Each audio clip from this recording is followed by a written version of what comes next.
En même temps, on assiste à ce qu'on appelle un certain recul de l'influence française sur le continent africain.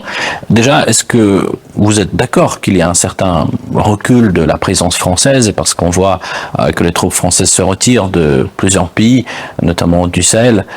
Pourquoi cette dynamique, selon vous? Bon, disons que je n'ai pas la même approche que vous. Votre approche, elle est peut-être visuelle parce que vous décrivez le phénomène que vous venez d'annoncer là, mais je pense que la relation entre la France et de nombreux pays africains est ancienne et à ce jour, elle demeure une relation très forte puisque si vous regardez avec beaucoup plus d'acuité ce qui se passe dans le cadre des relations commerciales entre les pays africains et la France, la relation commerciale demeure.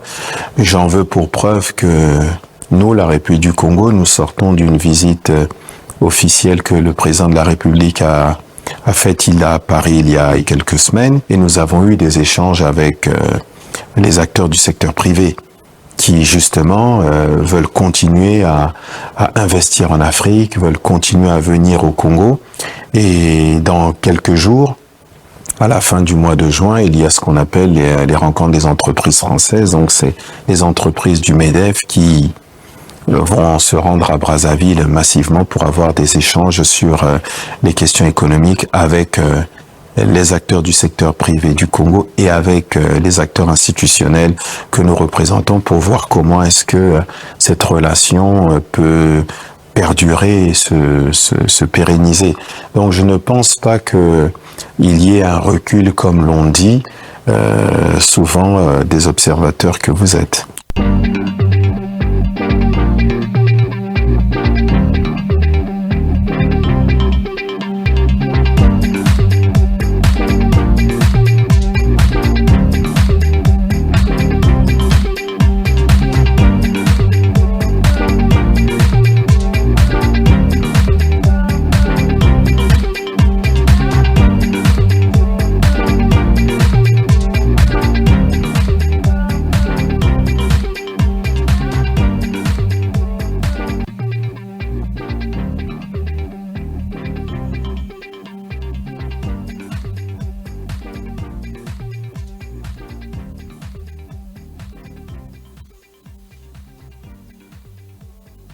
Bonjour ou bonsoir, selon l'heure à laquelle vous nous écoutez. Bienvenue dans notre émission Paradoxe. Vous êtes en compagnie de M. Caius Sebelebe. J'anime une chronique chaque mercredi, tant que cela peut, une chronique qui s'appelle Paradoxe. Paradoxe, nous analysons l'actualité sous un angle unique d'une personne qui est la mienne, qui essaye à mon tour de pouvoir analyser. Alors, il y a un événement qui est passé au mois de juin. Il est souvent passé inaperçu, mais pas totalement, puisqu'il a fait le tour de l'actualité. Nous allons l'analyser, nous allons en parler. Nous allons parler de l'interview donnée par M. Denis Christel Sassou Nguesso à la chaîne RT, Russia Today. Il a donné cette interview au mois de juin. C'était dans un contexte du forum de Saint-Pétersbourg. Le ministre de la Coopération internationale, Denis Sassou Nguesso, il a développé les thèmes. Ces thèmes nous emmènent à analyser son discours, son analyse, plutôt son interview. Alors je vous dis tout de suite, pour certains, ceux qui m'ont demandé de le regarder, de l'analyser et surtout de la suivre, pour certains, ça a été une analyse de politicien, stratège, fin, mais aussi de quelqu'un qui avait sûrement un côté maladroit. Mais cela dit, c'est la vie des uns et des autres. Nous, on va se contenter de faire l'analyse telle que nous l'avons compris, analysée. Alors pour commencer, nous allons écouter le ministre qui va répondre à la première question du journaliste qui permet de mettre le cadre de notre chronique. Bonjour et bienvenue dans la grande interview. Notre invité aujourd'hui est Denis Christel Sassou Nguesso, ministre de la Coopération internationale et de la promotion du partenariat public-privé de la République du Congo. Votre Excellence, bonjour et merci beaucoup d'avoir accepté notre invitation. Nous nous rencontrons en marge du Forum économique de Saint-Pétersbourg. Quels sont les objectifs poursuivis par votre délégation? Bonjour avant toute chose et je vous remercie pour l'intérêt que vous portez aux activités gouvernementales de mon pays, la République du Congo. Il est vrai que nous assistons au Forum économique de Saint-Pétersbourg aujourd'hui et c'est la raison pour laquelle nous sommes ici aujourd'hui. Parce que en réalité, nous poursuivons la dynamique que nous avons déjà enclenchée depuis un certain nombre d'années dans le cadre de la diversification de nos partenaires économiques, mais également dans le cadre de la diversification de notre économie.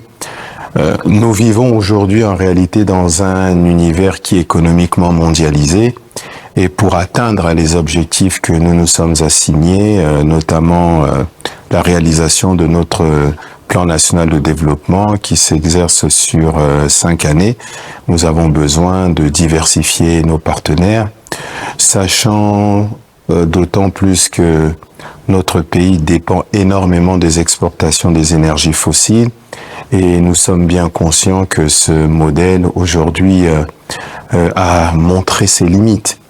Et c'est la raison pour laquelle nous sommes ici aujourd'hui à Saint-Pétersbourg, parce que nous avons besoin de présenter les potentialités de notre pays, parce que nous sommes convaincus que le Congo est une terre d'opportunités. Il est important de faire connaître les potentialités du Congo. Nous avons besoin de présenter également notre plan national de développement et de chercher à attirer de plus grands investisseurs. Vous avez compris, le cadre est placé. Le ministre vient donc présenter les potentialités du Congo, terre d'opportunités, ce qui permet à notre chronique de nous faire une idée sur la chronique que nous allons développer. Au cours de cette interview, il s'est affiché une ambition claire. Il a parlé de diversification de l'économie congolaise. Il a mis en valeur certains points forts de cette économie et nous allons analyser ensuite ce qui, du point de vue politique, peuvent être les retombées en ce qui devrait concerner le Congo et le ministre Denis Christelle Sassou Nguesso. Alors l'interview a été donnée au mois de juin. Il a accordé cette interview dans un contexte, comme on l'a dit, sur le forum de Saint-Pétersbourg.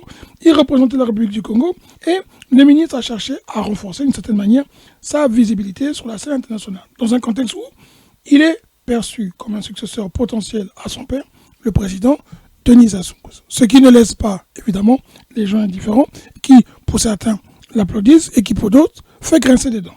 Le choix de RT, un média aligné sur des narratifs alternatifs, reflète une volonté de contourner les critiques occidentales sur la gouvernance congolaise. Alors, les thèmes qu'il a abordés, les thèmes principaux que nous avons retenus, sont l'interview fait apparaître les priorités du ministre qui permettent d'identifier les thèmes donc suivants. Parmi ces thèmes, nous avons retenu la coopération internationale. Il a mis en avant les richesses du Congo. Il a mis en avant les richesses du Congo et ces richesses, il les a citées. On va les citer. Écoutons le ministre sur les opportunités que présente le Congo pour les investisseurs étrangers. Et quelles sont ces potentialités? Bon, nous avons d'abord une agriculture qui pourrait être développée de façon beaucoup plus importante. Nous avons de grandes terres arables dans notre pays, mais qui sont pas suffisamment exploitées. Et nous avons besoin aujourd'hui de les exploiter beaucoup plus pour atteindre déjà l'autosuffisance alimentaire pour notre propre pays. Mais nous avons la capacité de produire pour pouvoir exporter. Nous avons des potentialités, je l'ai dit, dans le secteur des énergies fossiles, dans le secteur minier, et également dans le secteur du bois. Donc ce sont ces potentialités-là que nous pouvons présenter. Nous pouvons également développer énormément de choses dans le secteur du tourisme, parce que le Congo a énormément de paysages à faire connaître. Nombreux sont même classés au patrimoine de l'UNESCO, mais qui aujourd'hui n'ont pas suffisamment d'infrastructures. Et donc nous avons besoin de développer ces infrastructures dans les zones touristiques pour amener de plus en plus de touristes dans notre pays. Nous avons également des zones économiques spéciales que nous pouvons mettre à la disposition des investisseurs pour pouvoir donc les développer. Donc c'est un certain nombre de choses que nous avons à faire connaître aux différents investisseurs et c'est l'intérêt de notre présence ici à Saint-Pétersbourg.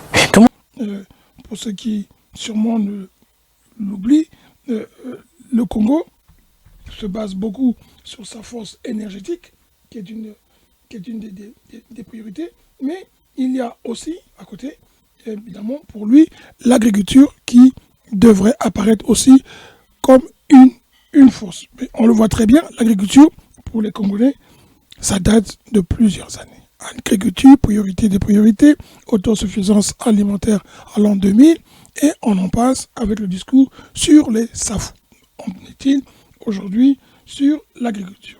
Ensuite, le ministre a mis en avant des projets comme le pipeline qui relierait Pointe-Noire à Brazzaville ou Ouesso avec la Russie. Et pour lui, ça serait un moyen de renforcer les infrastructures énergétiques. Peut-être qu'il y a un boulevard qui est en vue, mais en tout cas, c'est pour renforcer les problèmes logistiques que connaît le Congo en matière de fourniture d'énergie dont le pétrole est une première denrée de consommation locale. Ensuite, il a mis en avant le partenariat public-privé. Promotion des partenariats publics-privés pour attirer les investisseurs locaux, dit-il, et étrangers dans une optique de diversification économique. Là aussi, pour les Congolais, on va le voir, les partenariats locaux, qui sont-ils? Qui sont ces investisseurs congolais qui ont les moyens de créer de la richesse locale?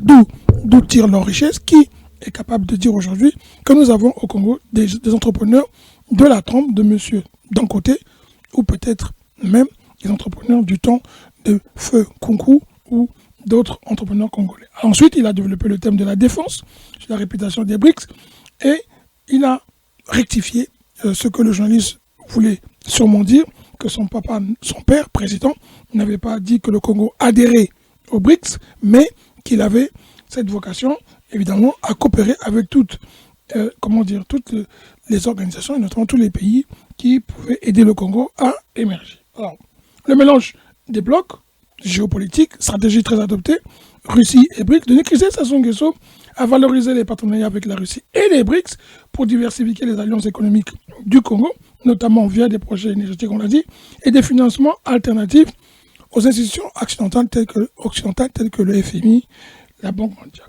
Bloc occidental, sans rompre avec l'Occident, il a adopté une rhétorique équilibriste, évoquant une coopération gagnant-gagnant tout en défendant la souveraineté congolaise face aux pressions de la mondialisation. On peut aussi noter que la stratégie qui a été adoptée par le ministre a cherché à positionner le Congo comme un acteur capable de collaborer avec tous les blocs. Ce qui sera difficile parce qu'à un moment donné, il va falloir savoir si vous êtes dans le bloc qui aujourd'hui est représenté par la Russie, dont les BRICS suivent, ou les BRICS adhèrent, ou alors vous êtes dans le bloc occidental et notamment vous êtes toujours sous la protection de la France. Dans ce cas, vous suivez le bloc de l'OTAN avec Donald Trump. Mais pour l'instant, dans ce discours, il évite une polarisation explicite pour maximiser les opportunités économiques. Il refuse de positionner le Congo dans un bloc et il dit que le Congo est ouvert à toutes sortes de partenariats. Positionnement personnel, dans cette interview, il cherche aussi à renforcer son image comme un acteur politique clé, héritier du papa prêt à renégocier avec des partenaires internationaux dans un contexte de spéculation sur une succession dynastique. On le verra, cette succession pose problème. Au Congo, on appelle ça de la parentocratie, si ce n'est pour certains que du népotisme déguisé, ou peut-être que sa sortie renforcerait son image de digne héritier de son père. Mais les dés n'étant pas encore jetés, le Congo n'étant pas un royaume, qui dit qu'il succédera à son père? D'autant plus que le président Sassou Nguesso ne donne pas de signes dans ce sens et qui laisse sûrement planer un doute, mais on le sait, homme aussi pragmatique, géomètre ou géostratégique, en tout cas le président Sassou, ça fait 40 ans qu'il navigue dans les eaux troubles et qu'il est toujours au pouvoir au Congo. Voilà comment le journaliste va poser la question au ministre sur le contexte géopolitique avec le recul de la France dans certains pays ou de la zone africaine. En même temps, on assiste à ce qu'on appelle un certain recul de l'influence française sur le continent africain. Déjà, est-ce que vous êtes d'accord qu'il y a un certain recul de la présence française, parce qu'on voit que les troupes françaises se retirent de plusieurs pays, notamment du Sahel? Pourquoi cette dynamique, selon vous?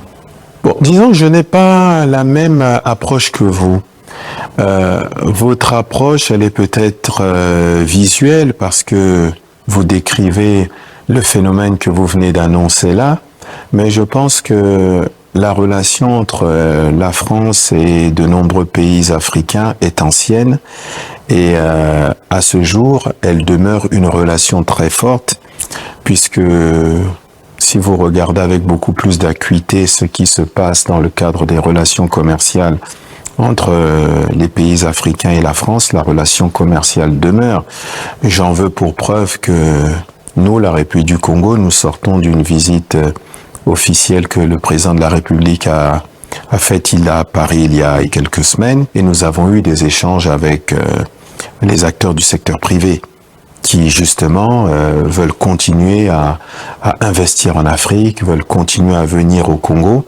Et dans quelques jours, à la fin du mois de juin, il y a ce qu'on appelle les rencontres des entreprises françaises. Donc c'est les entreprises du MEDEF qui vont se rendre à Brazzaville massivement pour avoir des échanges sur les questions économiques avec les acteurs du secteur privé du Congo et avec les acteurs institutionnels que nous représentons pour voir comment est-ce que cette relation peut perdurer et se pérenniser. Donc je ne pense pas qu'il y ait un recul comme l'on dit souvent des observateurs que vous êtes. Le contexte géopolitique, on le voit.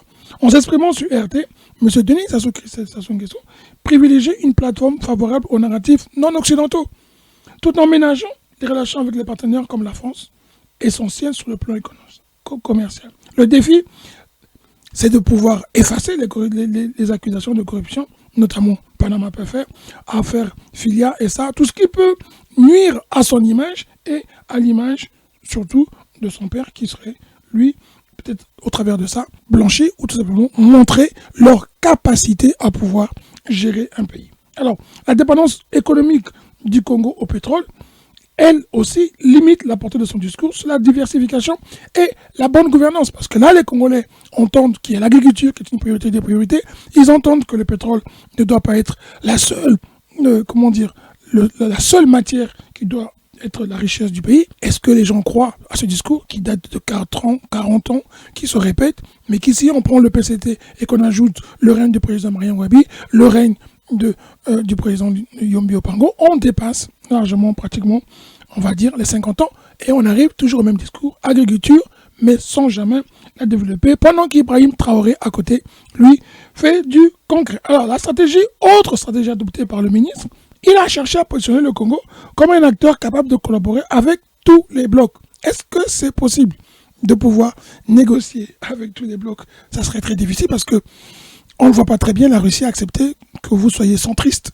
On ne voit pas très bien l'Occident non plus accepter que vous soyez centriste. On le voit, le président Trump a invité 5 présidents.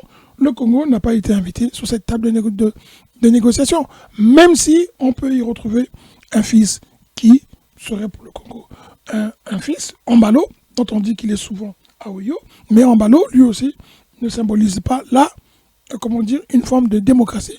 Là, le président Trump aurait peut-être des leçons lui-même à prendre avant d'inviter les gens. Alors, il a évité une polarisation explicite pour maximiser les opportunités économiques en se mettant toujours au milieu, au centre, entre tous les blocs. Le positionnement personnel dans cette interview, on le dit, il cherche à renforcer sa présence, son image, mais en allant sur cette chaîne, il a aussi un peu été bousculé par le journaliste qui a voulu lui faire comprendre que vous étiez en Russie, à la place à Saint-Pétersbourg. Il était peut-être temps de clarifier votre position face à vos rapports avec la Russie. Là, le ministre a rappelé que le journaliste dans sa question insistait, que lui il avait le droit aussi d'insister dans ses réponses, qu'il n'avait pas, lui, compris que le président de la République du Congo-Brazzaville, son père donc, avait entamé une démarche d'adhésion au BRICS. Il n'en était pas question, mais plutôt qu'il reconnaissait le rôle important que joue le BRICS sur la scène internationale. On peut ajouter que là, le ministre a sûrement pas mesuré les questions, en tout cas 2 questions majeures du journaliste qui a vraiment essayé de le ramener pour lui dire « Est-ce que vous comprenez ma question ?» Parce que dire, quand on lui pose d'entrée de jeu, qu'est-ce que Saint-Pétersbourg, le forum, représente pour lui, là, le ministre a minimisé que c'était un forum comme tout autre. Ce n'est pas un forum comme tout autre, puisqu'il contrebalance les autres forums et il n'isole plus la Russie. Et la Russie veut, au travers de Saint-Pétersbourg, montrer qu'elle est aujourd'hui un acteur majeur économique. Mais on peut aussi, selon d'autres, comprendre que le ministre avait compris la question, piège, et qu'il n'a pas voulu tombé dans ce piège pour rappeler que lui, il a participé à plusieurs forums et que c'en était un autre de plus où le Congo allait chercher des partenariats. De la même manière, quand il a répondu à la question sur les BRICS, en clarifiant la position de son père, qui n'avait pas demandé une adhésion, je le rappelle, il a aussi sûrement bien compris que c'était un piège qu'on lui tendait pour dire que le Congo se rangeait désormais définitivement dans le bloc, on va dire, BRICS, et que cela voulait dire qu'il était désormais en train de suivre le chemin des pays de l'AES. Là aussi, le ministre, soit il a péché, mais on va dire que quand même, après 10 ans ou 8 ans de gestion d'un ministère, il a sûrement beaucoup appris, et là aussi, sûrement, il a compris que c'était une question piège, et il a clarifié. Nous n'adhérons pas, mais nous apprécions notre nouveau partenaire, et nous en faisons notre voix. Le Congo travaille avec tout le monde, ça s'appelle la mondialisation. Et là, il nous a rappelé que la Russie avait, avec le Congo, depuis plusieurs décennies, notamment je crois que c'est 64, déjà signé plusieurs accords, des accords militaires, notamment. On apprend que le Congo forme des cadres. Là, on confirme que la Russie ne s'occupe pas des problèmes internes des pays. Elle coopère, quel que soit le régime, elle travaille, elle renforce ses rapports. Une voix s'élève, comme celle de ceux qui considèrent que quitter le giron colonial français pour aller vers, ou néocolonial selon que l'on soit, pour aller vers celui de la Russie, ben c'est toujours changer de maître, mais la situation des Congolais ne change pas. Donc, l'interview du ministre qu'il a réalisé à l'occasion du Forum économique de Saint-Pétersbourg avait sûrement beaucoup plus une vocation personnelle qui lui permettait de se positionner d'un point de vue stratégique et de démontrer que le Congo, de mettre en avant le Congo comme un hub africain prêt à coopérer avec la Russie, la Chine et d'autres puissances émergentes comme le Brésil, puisqu'on sait que désormais le Brésil fait partie de ces pays où le Congo a un ambassadeur, pas des moindres, qui est monsieur Louis Suvengoma. Il a voulu aussi, donc on le rappelle, mettre en avant les atouts, les richesses en matière de matières premières et les potentiels d'industrialisation locale. Là, on pose la question, on sait tous qu'au Congo, de plus en plus, on a peur, les Congolais se posent la question et ils pointent souvent le doigt d'autres communautés qui sont au Congo depuis des années, ouest-africaines et libanaises, qui tiennent l'économie, mais on ne voit pas le tissu social émerger des entrepreneurs congolais comme au Nigeria, où on sait désormais que même la France a reçu des entrepreneurs nigériens pour leur demander d'investir en France. Au Congo, qui sont ces entrepreneurs? La question reste, qui sont ces entrepreneurs?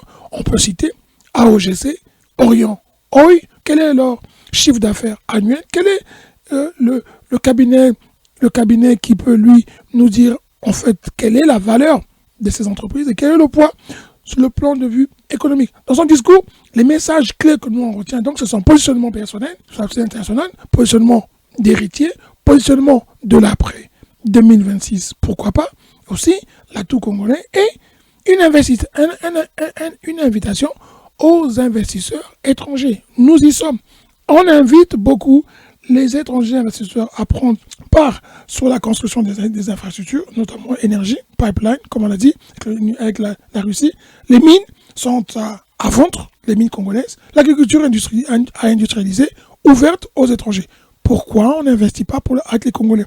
Pourquoi on ne crée pas des entrepreneurs congolais fiers d'être des Congolais et qui, eux, patriotes, créeraient plus d'emplois, même si leur chiffre d'affaires serait beaucoup plus faible, parce que les multinationales, elles, ne viendront pas investir au Congo pour perdre de l'argent, ou en tout cas pour faire du minima. Ce qui ressort sur le plan positif de son interview, c'est son ambition diplomatique claire. Positionnement du Congo comme partenaire africain fiable. Il n'y a pas de doute, c'est ce qui ressort. Est-ce que les Congolais croient? En tout cas, c'est ce qui fait sortir. Lui, il dit le Congo est un partenaire, vous pouvez venir investir, nous, bien sûr, il y a des choses à revoir, climat des affaires, il en parle beaucoup, c'est son dada, peut-être qu'il travaille dessus, en tout cas, ça fait un moment qu'il rappelle que le climat des affaires doit être amélioré au Congo. Ensuite, il met l'accent sur la transformation locale, valorisation de la création de valeur ajoutée sur place, des industries qui produiraient local, dans quel secteur? Là encore, on attend, on va voir. En tout cas, le ministre, lui, il met ça en valeur. Il a un slogan Congo, terre d'opportunité, land of opportunity, comme il a dit, une fois à Londres. On l'espère. Est-ce que les Congolais y croient? C'est toujours la même question. En tout cas, les Congolais entendent beaucoup de slogans. Alors, les limites et les zones d'ombre qui apparaissent.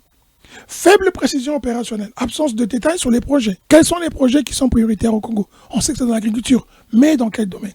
Transformation de safou, transformation du foufou, transformation du manioc. Quels sont les secteurs où ils voient les Congolais? On a des Congolais qui, eux, travaillent avec les moyens qu'ils ont. Pourquoi le Congo ne donne pas les moyens à ces gens-là de pouvoir être des industriels nationaux? C'est ce que font les autres pays. Alors, je reprends donc la limite et les zones d'ombre, on va dire, faible précision opérationnelle, absence de détails sur les projets, contexte controversé de gouvernance, association à des affaires de corruption, ce qui donne une image ternie, il faut le dire. Il faut maintenant travailler à changer cette image, pouvoir rappeler aux gens que tout est changement, tout est mouvement, et que les accusations n'étaient pas fondées. Mais en tout cas, ce qui est sûr, c'est qu'en France, le procès sur les biens mal acquis sur le Congo sont élargis à pratiquement toute la famille Nguesso et Sassou Nguesso. Et donc, c'est quand même assez difficile pour les investisseurs de comprendre. Et à la veille des élections, qui va venir investir au Congo? Ça serait difficile aussi. Comment peut-on créer de la valeur ajoutée? Si en plus, le climat des affaires fait peur, comme lui-même le rappelle très souvent. Alors, ensuite, troisième point, il a rappelé, c'est le format contrôlé. Il a tout fait pour contrôler l'entretien. Il a tout fait pour montrer qu'il comprenait et qu'il maîtrisait la scène internationale et qu'il savait que être en Russie pouvait faire qu'il pouvait répondre à une question, qui pouvait faire qu'en sorte, il allait un peu égratigner le bloc opposé et ne pas pouvoir rattraper. Alors donc, il a fait attention à ce qu'il disait, il a fait très attention, mais malgré cela, on est convaincu, je pense en tout cas, qu'il n'a pas du tout su convaincre les Russes que le Congo était un pays indépendant face au bloc occidental et que là, il y avait en tout cas encore beaucoup à faire, notamment quand on lui pose la question pourquoi les projets de la Russie n'avancent pas. On peut aussi se poser la question, la Russie, depuis 1964, où le Congo a signé avec ce pays, est devenu un pays partenaire. Est-ce que la Russie, à vos yeux, chers Congolaises, Africains, francophones qui écoutez notre chronique, est-ce que vous pensez que la Russie a reculé comme le Congo ou a avancé? On ne dit pas qu'au Congo, rien n'est fait, comme certains le pensent. On pense qu'il y a des choses qui sont faites, mais en tout cas, par rapport à la Russie, on peut dire que la Russie a très avancé et a beaucoup plus tiré profit que le Congo de ces accords-là. Nous allons écouter le ministre qui va parler du rôle de la Russie dans le monde. Vous posez la question sur le rôle actuel de la Russie sur le continent africain, de manière plus générale. Comment le voyez-vous? La Russie reste un partenaire au même titre que les autres. C'est pas un partenaire différent. C'est un partenaire avec lequel de nombreux pays africains ont des relations diplomatiques, des relations politiques, des relations commerciales. Et sa position sur le continent s'inscrit dans le cadre d'un partenaire stratégique pour certains, un partenaire politique pour d'autres, mais il reste un partenaire de référence comme pourraient l'être d'autres pays. Mais est-ce qu'il y a quelque chose qui distingue la Russie? Qu'il distingue en quoi? C'est ça la question. Est-ce qu'il y a des traits de la Russie en ce qui concerne la coopération, en ce qui concerne les approches russes qui la distinguent par rapport aux autres puissances intéressées par... Non, c'est tel que je vous le dis, la Russie est un partenaire de référence pour certains États, comme le sont les autres pays avec lesquels les pays africains développent leurs relations, tant sur le plan commercial, politique, diplomatique, de la même façon. L'interprétation géopolitique, c'est une analyse. Nous avons trouvé que le choix du média RT était une communication stratégique orientée vers un public anti-occidental. Donc, les gens s'attendaient à quand même qu'il irait un peu plus fort pour montrer que la Russie était une puissance, que la Russie a pu rééquilibrer le monde, rééquilibrer les forces, en tout cas du monde, que oui, c'est vrai qu'il y a un conflit avec l'Ukraine, mais que la Russie, sur le plan international, mondial, a démontré qu'elle était une puissance et qu'elle comptait vraiment parmi les grandes nations de ce monde. Le ministre n'a pas voulu le dire, même s'il a sous-entendu, mais il a sous-évalué. Et ça, je pense que le journaliste le lui a rappelé pour qu'il comprenne très bien qu'il était en Russie et qu'il ne fallait pas minimiser le rôle de la Russie, surtout notamment au travers de ce forum. La dépendance diplomatique accrue risque liée à des partenariats déséquilibrés, parce que le Congo étant aujourd'hui, on dit, sans argent. On a entendu le président du Congo dire que payer les fonctionnaires, un peu comme vient de faire François Bayrou, c'était une gymnastique, c'était difficile, ça date depuis longtemps. Les Congolais savent que chaque fin du mois est une gymnastique. Personne ne comprend avec toutes ces richesses pourquoi c'est une gymnastique. Où vont les impôts que payent les Congolais? Où vont les autres richesses qui ont été mises en valeur? Peut-on nous dire aujourd'hui que ces richesses ne sont pas exploitées? Pourtant, on les a mis en valeur et on dit venez investir. Donc le choix de RT n'est pas un choix au hasard. Il était conscient qu'il allait sur un média anti-occidental et que le discours serait donc regardé hors des frontières de la zone, comme on dit, OTAN. Une dépendance diplomatique et puis la succession politique. L'interview pourrait renforcer le profil présidentiable du ministre. On ne l'oublie pas.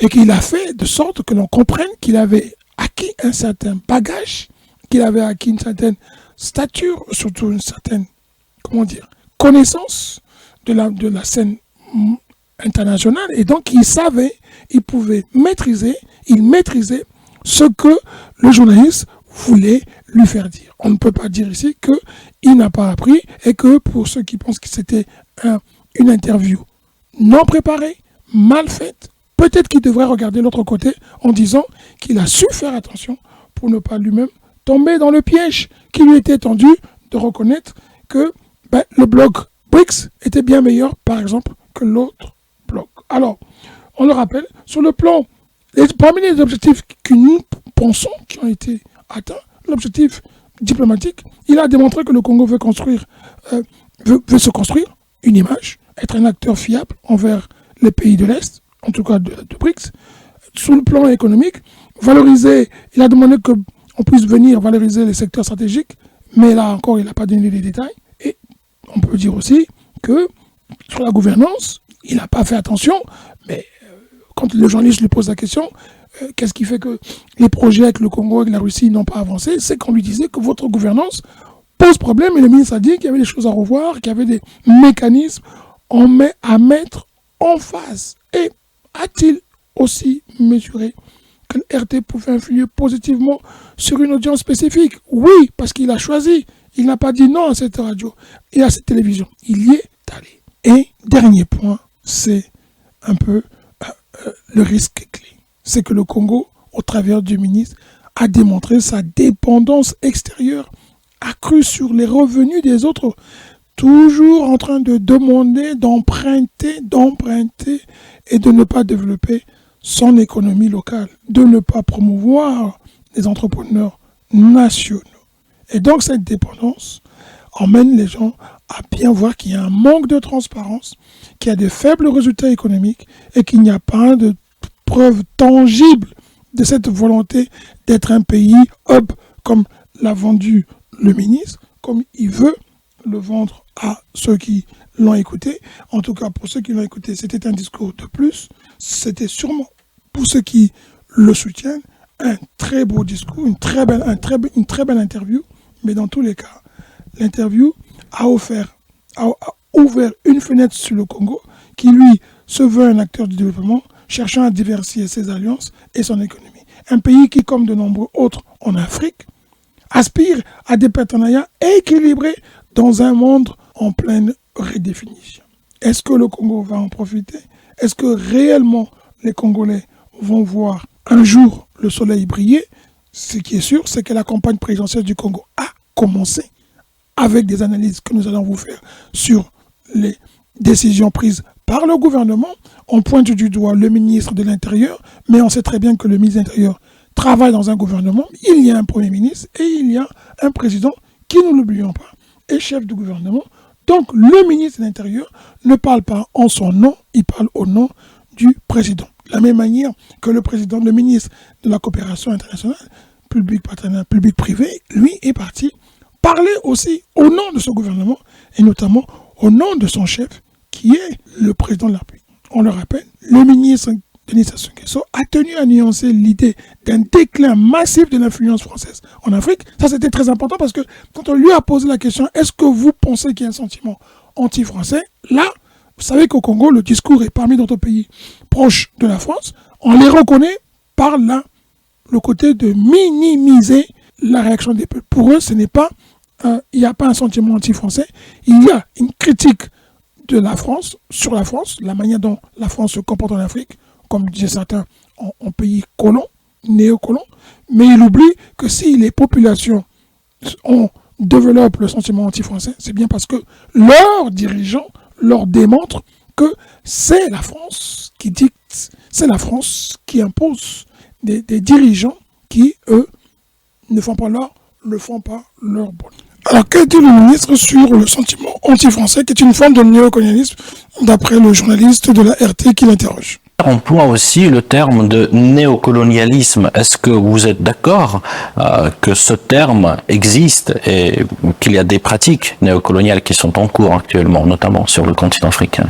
Néocolonialisme, c'est un mot effectivement qui est parfois un peu galvaudé comme ça, utilisé par les uns et les autres. Je parlerai pas à proprement parler de néocolonialisme, mais je parlerai plutôt de mauvaises pratiques. Et c'est plutôt ces mauvaises pratiques qui parfois peuvent faire penser à certains qu'il y a un sentiment anti-français, disons les choses comme elles sont, puisque c'est un peu ce sentiment parfois qui ressort. Mais il n'y a pas de sentiment anti-français ou de néocolonialisme perçu par les Africains, à mon avis. Il y a parfois des mauvaises pratiques que les Africains que nous sommes récusons à raison, et nous voulons simplement que les choses soient discutées d'égal à égal dans un esprit gagnant-gagnant pour le bien-être et les intérêts de chacun des États. Je vous explique pourquoi je vous ai posé cette question, parce qu'on voit de plus en plus les manifestations où les gens descendent dans les rues pour manifester contre la France. C'est de cela que vient ma question. Mais justement, votre question, vous avez raison de la poser et j'ai raison de vous répondre tel que je vous réponds. C'est pas parce que les gens sont dans la rue qu'il y a forcément un sentiment anti-français. Les gens en Afrique sont parfois dans la rue parce qu'ils contestent la manière dont les choses parfois sont faites ou veulent être imposées par certaines puissances en Afrique. Mais il n'y a pas de sentiment anti-français, je vous l'ai indiqué tout à l'heure. Nous sommes tout à fait ouverts et nous travaillons avec la France et avec d'autres puissances occidentales dans nos pays, parce que de toute façon, je vous ai parlé de l'ouverture des partenariats, et cette ouverture s'adresse également à ces puissances-là. Même s'il a essayé de nuancer, même s'il a essayé de minimiser ce sentiment anti-français en l'orientant plutôt vers une critique des entreprises françaises et de l'influence française et du comportement néocolonial français, il ne peut pas oublier qu'il s'agit de eux qui dirigent l'Afrique, c'est de eux que les peuples parlent le plus, c'est eux que l'on critique, et c'est la France que l'on pointe du doigt parce que il est compris que la France soutient des dirigeants qui ne font pas évoluer l'Afrique. Même s'il a souligné la force des liens commerciaux et l'intérêt continu avec les investisseurs français dont il dit qu'ils vont venir en France, qu'ils veulent venir au Congo, cependant, et c'est un point crucial, il a précisé que ce que l'on perçoit comme un sentiment anti-français est souvent une réaction à des mauvaises pratiques. Un appel à des relations plus équitables et mutuellement bénéfiques. On lui dira, monsieur le ministre, non.